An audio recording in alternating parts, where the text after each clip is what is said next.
Tagalog to English translation, parts of speech, ano sa English ang pang-uri?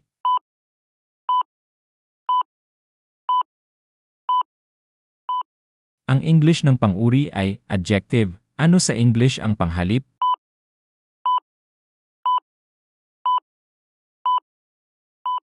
Ang English ng panghalip ay pronoun. Ano sa English ang pandiwa?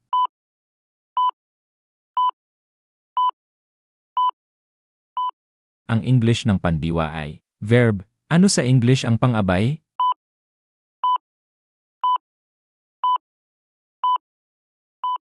Ang English ng pang-abay ay adverb. Ano sa English ang pang-ukol?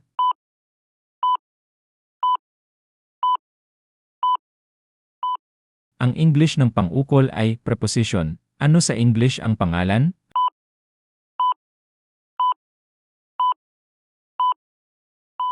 Ang English ng pangalan ay noun. Ano sa English ang pangatni?